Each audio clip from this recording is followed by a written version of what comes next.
This next tip is help your students form a community and become part of that community. Face-to-face classes are so easy because students come to class, they meet each other, they work in little groups, all of a sudden they know each other, they help each other out, and of course they see you as part of their little group.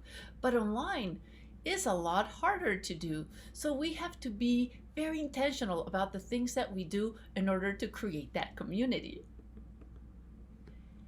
The first week of class, things that you can do is create first a welcome to the course video, maybe telling them what the course is going to be about and giving them a little tour of some of the fun things that will be happening.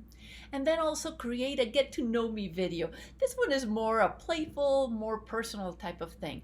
I'm not by any means saying that you have to share lots of personal things, but maybe you pick 2 or 3 things that you can bring back into the classroom as the semester progresses.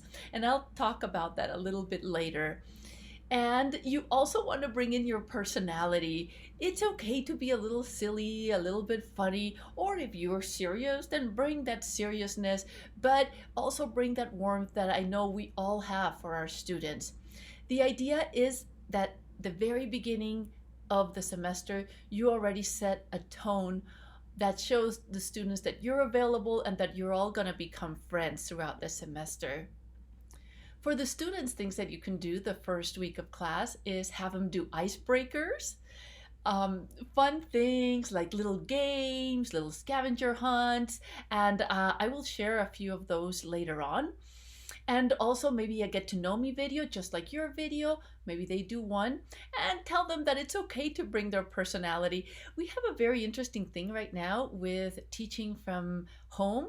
It's that we can bring in something like, I don't know, my sunflowers that I love so much. And so then my students know I like sunflowers. And so we can bring even things from our home into our community, things that we can all share. Throughout the semester, you will be having student-teacher interactions, and you want to make sure that you're infusing those interactions with warmth, with compassion, with caring. It's very easy to feel very cold online. An email, unless you put emojis in it, it may sound so rushed or so strong. So I think that it's important to choose your words carefully on an email, and also let the students know that you care. You also want to convey positivism and optimism. This is to say that you probably don't want to say things like, well, we can't have face-to-face classes, so we're just gonna have to have an online class, and it's gonna be terrible, but we'll just have to go through it. You don't want to do that. You want to make sure that the students know that it's gonna be a wonderful class. It's gonna be a great class. You have these great tools, you have these amazing projects planned, and that way the students won't think they're just getting second best, but they're actually getting a good class from the get-go.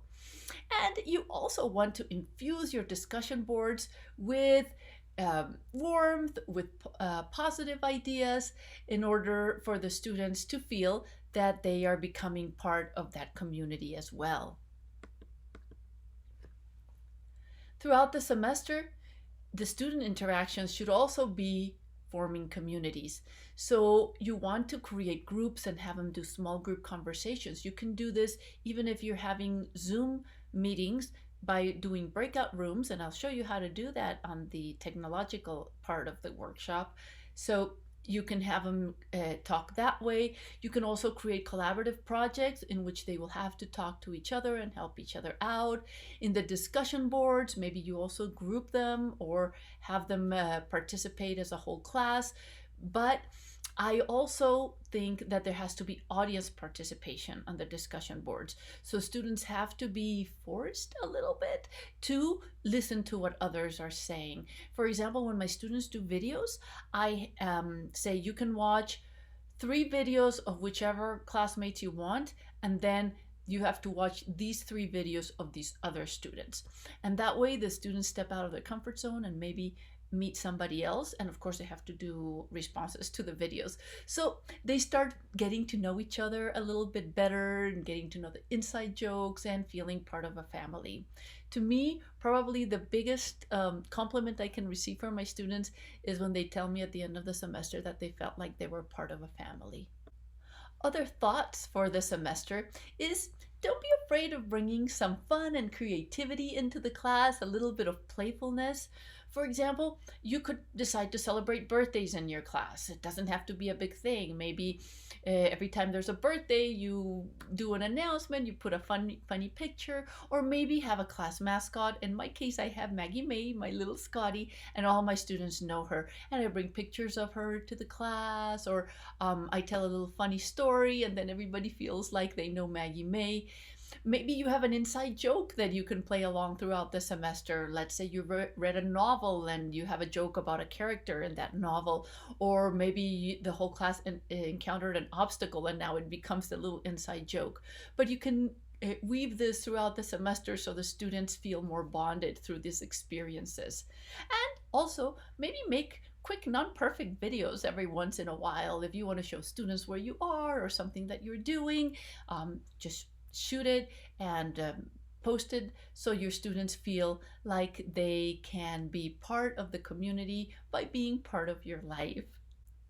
I hope some of these ideas help you build a beautiful community in your classroom where students feel welcome and they all feel like family.